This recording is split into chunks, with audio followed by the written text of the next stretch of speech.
Кыргыз күрөшү тээ алмыстактан, башкача айтканда кыргыз урпагы жашагандан муундан муунга аздектелип келген улуттук спорт оюндарынын бири. Дегелек күрөшү албаган кыргыз жок дегенибиз менен анында эрежелери, тартиби болот. Ааламга жол айылдан башталат демекчи, кыргыз күрөшүнүн чоң спорттогу ролун көтөрүү аракеттери мына ушундай кичинекей чөйрөдөн башталат. Базаркоргон районундагы Кеңеш айыл аймагына караштуу Аук деп аталган чакан айылдын улуу кичи мууну кезектеги мелдешти уюштурушуп, элдин ынтымагын дагы бир ирет даңазалашкандай болду. Биздин айылда ошо күрөшкө ошо балдар, жаш балдар айрыкча кызыгуусу жакшы болуп атат. Ошо ойлоймун, кийинчерээк ошо бизден жакшы күрөшчү балдар чыгат деп. Ошо жөрөлгөбүз жакшы. Мурда дагы бар эле атактуу балбандар чыккан. Эми азыр дагы спорт залыбыз бар биздин. Ошол жерде машыгат балдар.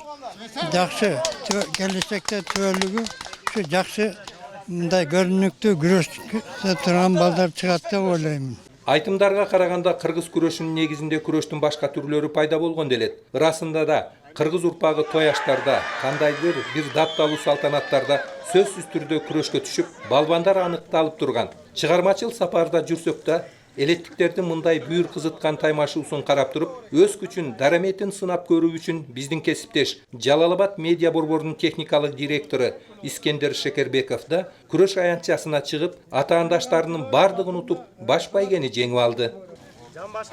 Сузактан болот.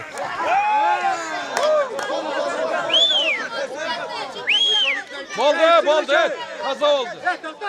Спорттук оюндарды көбүрөөк өткөзө турган болсок, бул оюнду дүйнө жүзүнө таанытабыз жана Олимпиадага дагы киргизебиз деген ойдобуз. Бүгүнкү оюн эң кызык өттү. Мен күткөн эмесмин бул жерден жеңүүчү болом деп. Бардыгына бүгүнкү уюштуруучуларга чоң рахмат. Мындай мелдештер сөзсүз түрдө калыстардын байкоосунда өтөт. Андыктан алардын таразадай тактыгы, бардык оюнчуга бирдей калыстыгы балбандарга дем берет.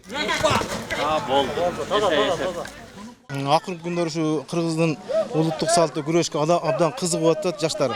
Азыр деле өзүңөр көп болуп турдуңар, мынакей эки эчки акчалай кой алдыңкы мына койду өзүбүздүн мейман жалдап аттан келген мейманыбыз алып кетти. Биринчи местен Искендер деген бала экен. Молодец, ушу баланын дагы күчүнө күч кошулуп, демине дем кошулуп, кыргыздын чыган жигиттери болуп, сыйлыктарды алып жүрө берсин.